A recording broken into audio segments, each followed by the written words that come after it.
بسم اللہ الرحمن الرحیم۔ السلام علیکم۔ منقول ہے کہ قوم نوح علیہ السلام میں ایک بدبخت بوڑھا تھا جس کا نام قصا تھا۔ اس نے ایک دن اپنے بیٹے جدعو کو اپنے پاس بلایا۔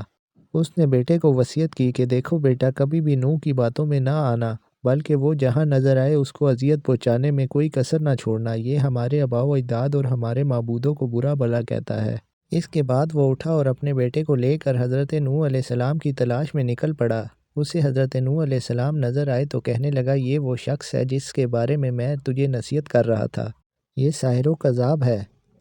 اس کی باتوں میں آ کر اپنے مذہب کی تکذیب نہ کرنا اور نہ اپنے باپ دادا کے دین کو کبھی چھوڑنا۔ بدبخت بیٹے نے باپ کی باتیں سنی تو اسی وقت باپ کے ہاتھ سے اس کی لاٹھی پکڑی اور حضرت نوح علیہ السلام کے سر پر دے ماری، جس سے آپ علیہ السلام کا سر مبارک پھٹ گیا اور خون بہنے لگا۔ آپ علیہ السلام نے بارگاہ الہی میں عرض کیا، یا رب العالمین، میں نے اپنی قوم والوں کو شب و روز ہدایت کا درس دیا لیکن انہوں نے ہمیشہ راہ حق سے فرار اختیار کیا۔ القرآن پھر فرمایا، اے اللہ، اگر تو ان پر نظر رحمت فرماتا ہے تو انہیں ہدایت کا راستہ دکھا، یا مجھے ان بلاؤں سے صبر عطا فرما، کیونکہ اب طاقت و صبر ختم ہو گئی ہے اور ان کی حرکتیں برداشت سے باہر ہو گئی ہیں۔ کاش مجھے علم ہوتا کہ اس قوم سے کوئی ہدایت پا لے گا۔ ارشاد باری تعالیٰ ہوا، ہم نے نوح کے پاس وحی بھیجی کہ اب تمہاری قوم میں کوئی ایمان لانے والا نہیں ہے، جنہیں ایمان لانا تھا وہ لا چکے۔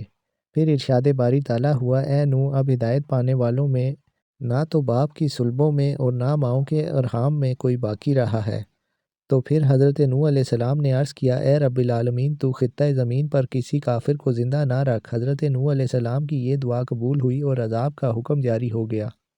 امام ابن کثیر رحمۃ اللہ علیہ نقل کرتے ہیں کہ حضرت نوح علیہ السلام کی ولادت حضرت آدم علیہ السلام کی وفات کے 126 سال کے بعد ہوئی۔ آپ علیہ السلام کا شمار اللہ تعالیٰ کے ان جلیل القدر انبیاء میں ہوتا ہے جن کا تذکرہ قرآن پاک میں فرمایا گیا اور قرآن پاک کی 28 سورتوں میں آپ کا ذکر خیر فرمایا گیا۔ آپ علیہ السلام نے پیغمبروں میں سے طویل عمر پائی، اس کے باوجود آپ علیہ السلام کا کوئی دانت نہ گرا اور نہ کوئی بال سفید ہوا۔ عبادت اور ریاضت کا یہ عالم تھا کہ دعوت و تبلیغ، رشد و ہدایت کے باوجود ہر دن اور رات میں 1000 رکعت ادا کرتے، اور آپ علیہ السلام ہی کو اس سلسلے میں اولیت حاصل ہے کہ آپ علیہ السلام کی بد دعا سے امت ہلاک ہوئی، باوجود اس کے کہ آپ علیہ السلام کی قوم کے لوگ سخت اذیتیں دیتے، لیکن پھر بھی آپ علیہ السلام ان کے ساتھ حسن و سلوک فرماتے، یہاں تک کہ آپ علیہ السلام ان کے گھروں میں جا جا کر تبلیغ فرماتے، جس کی وجہ سے لوگ آپ علیہ السلام کو مجنون اور دیوانہ کہا کرتے تھے۔ منقول ہے کہ طوفان نوح علیہ السلام سے قبل قوم نے آپ علیہ السلام کو اس قدر ایذائیں دینا شروع کر دی تھیں کہ وہ آپ علیہ السلام کو اتنا مارتے کہ آپ علیہ السلام کے اوزار ٹوٹ جاتے اور آپ علیہ السلام شدید تکلیف سے بے ہوش ہو جاتے۔ وہ آپ علیہ السلام کو اٹھاتے، کمبل میں لپیٹتے اور اس خیال سے گھر پھینک جاتے کہ اب مر جائیں گے۔ کئی بار ایسا ہوتا کہ گھر میں پھینک کر اوپر پتھر بھی ڈال جاتے۔ رات کو حضرت جبرائیل علیہ السلام آ کر پتھر اٹھا کے پھینکتے اور آپ علیہ السلام کو وہاں سے نکالتے، اپنے پروں کو زخموں پر ملتے، جس سے زخم فوراً ٹھیک ہو جاتے۔ اگلا دن ہوتا تو آپ علیہ السلام پھر قوم کو گمراہی سے نکالنے کے لیے نکل پڑتے۔ تاریخ طبری میں ہے کہ حضرت ابن عباس رضی اللہ تعالیٰ عنہ سے ایک روایت مروی ہے کہ اللہ تعالیٰ نے 480 سال کی عمر میں حضرت نوح علیہ السلام کو نبوت عطا فرمائی۔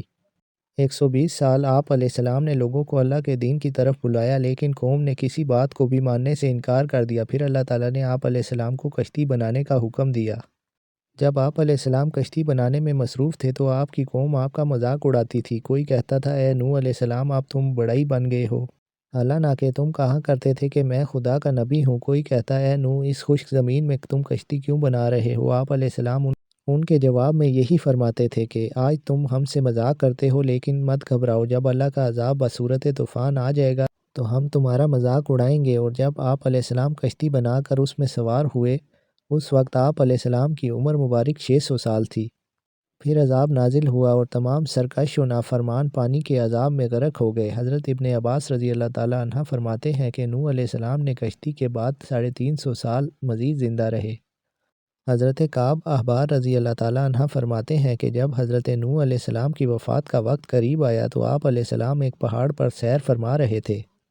حضرت ملک الموت روح قبض کرنے کے لیے تشریف لائے تو آپ علیہ السلام کے پیچھے پہاڑ پر تشریف لے گئے۔ جب ملک الموت کا سامنا حضرت نوح علیہ السلام سے ہوا تو عرض کی، موت کا وقت آ چکا ہے۔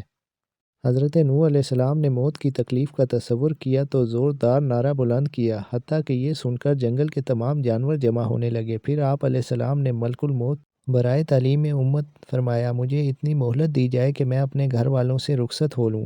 آپ علیہ السلام کا یوں فرمانا اس وجہ سے نہ تھا کہ معاذ اللہ آپ موت سے فرار حاصل کرنا چاہ رہے تھے، بلکہ آپ تو امت کو یہ درس دے رہے تھے کہ موت کا لمحہ آنے سے پہلے پہلے جو اچھے اعمال کر سکتے ہو کر گزرو، کیونکہ بوقت انتقال کسی عمل کی مہلت نہیں ملے گی۔ چنانچہ ملک الموت نے کہا کہ مجھے اس کی اجازت نہیں کہ مہلت دی جائے۔ یہ سن کر آپ علیہ السلام نے فرمایا کہ اس جنگل میں میری نماز جنازہ کون پڑھے گا؟ ملک الموت نے کہا ابھی جبرائیل علیہ السلام ملائکہ کی ایک جماعت کے ساتھ سفر میں ہیں جو اسی مقصد کے لیے آ رہے ہیں۔